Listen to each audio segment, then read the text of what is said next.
Hi, this is Jeremy. And this is Becky. We're kind of epic. And today we're looking at a game called Cubians VR, which is basically like Plants vs. Zombies in a sort of sense of the word. Yeah, in that you have a line that you're defending. Right. So, unlike a lot of tower defense type games, which as you know, if you've been watching, I adore. This you're defending a line instead of a right. path.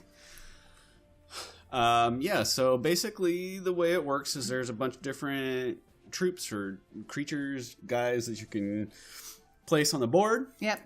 You've got an attacking army, you're defending, and you have these different creatures which have different levels of strengths and weaknesses, I guess, attack and defense. And they do different things like slashing damage and piercing bow and damage, arrow and so they have the different capabilities, but unfortunately you can only see them when you're in the starting room. Yeah, in the what is that called, the staging area.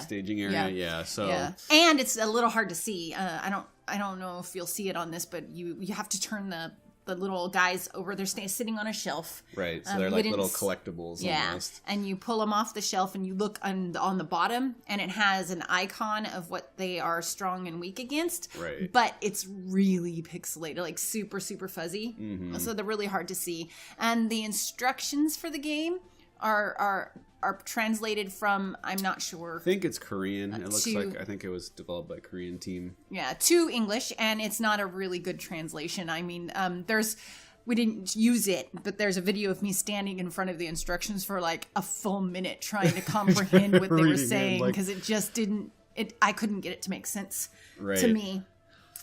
So in the game, what you're doing is that you see the attacking army is coming in waves. You have resources that are being mined by the guy on the left with the orange hat. And so it makes it so you see you need 2 resources for one of those guys and one for another. Is this me? I think this was me, and they were about to get through. I die pretty soon because I had accidentally canceled the game, and it started me over without the same amount of guys on the board, but with the same... Look, I'm doing the same movements because I was explaining to Jeremy what happened. So I was waving my arms around. So anyhow, I think Jeremy is on next, or I keep going. No, I keep going. But anyhow, so you're picking these guys up off the board, and you have to put them onto the attacking area. They don't stay in their lane, which I think would have made this a lot more strategic. Right. As if both the bad guys and you had to stay in your lane. You could have a lot more strategy involved, but they don't. Right. They have an attack area, which is not clearly defined, but I've noticed that when you put them on the board, they don't go run and attack the oncoming guys right away. They have to come within a certain amount of distance to them. Yeah, and I actually looked at a couple of reviews of this earlier, and I did notice somebody else was complaining about the same thing. They said they had a small play space, and so they couldn't reach across the table as far, and so the guys wouldn't go attack. And so you do have to have a fairly decent sized play space. Mm-hmm. We've got a pretty good size, and I think we were even still having a little bit of trouble reaching, like basically hitting almost the wall, reaching out. And my arms started hurting from all of the reach down, put it out here, reach down, put it out here. And I was stretching really far, which is stupid. I could have just stepped through the wall, but I didn't. I stretched instead. And so my shoulder was starting to hurt. They can't see you stretching. I was stretching again. I was demonstrating. To illustrate the point.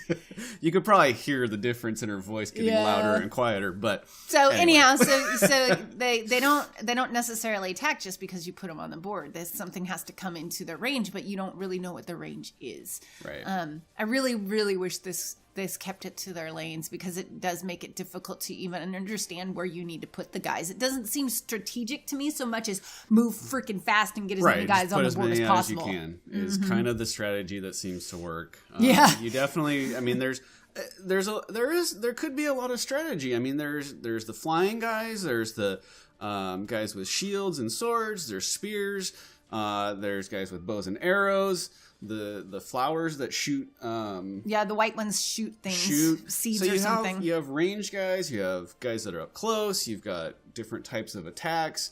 So there definitely could be a lot of good strategy in this, but it's just, at least in its current form, it does feel a lot like you just throw stuff out there. Overwhelm them with numbers is the way to win.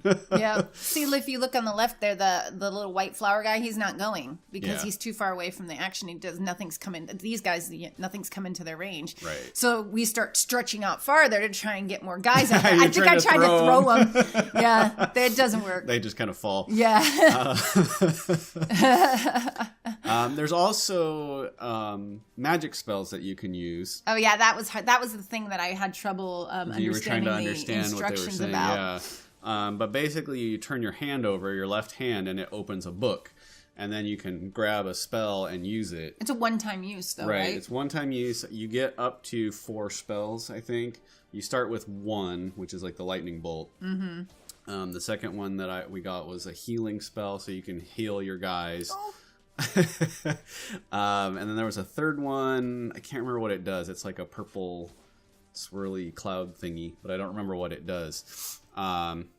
So we've only gotten a little ways in. We start unlocking. You start out with 4 levels, and they're a 1-star difficulty. And then you start unlocking. Every victory, you get a present that is a random unlock, which is a new soldier, troop, whatever, or a new level.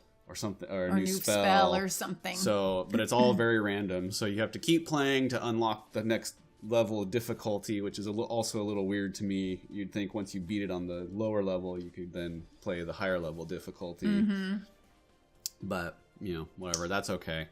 I guess a lot of it just feels random. Yeah, is why we're trying to get to. Yeah. I think this is an early version of this game, is it? I don't remember, actually. I don't think it is, but it's $10. Which isn't too bad. Isn't too bad. And it's pretty fun, and I think kids will like it a lot. Yeah. And it's super cartoony, so there's like no disastrous violence or anything. It's not like zombies and blood and guts. It's just these little toys. Yeah. You're playing with toys. Basically. It kind of reminds me of the way you imagine when you're a kid playing with your army guys. Mm-hmm. Yeah. I think it's a great concept. I love the idea of it. I love placing little, like you said, playing with little toys, basically, like when you're a kid, and it's fun. The levels are kind of interesting. It's cute. They're very cute. There's no storyline or anything, as far as I can tell. It's just kind of fight guys in different areas.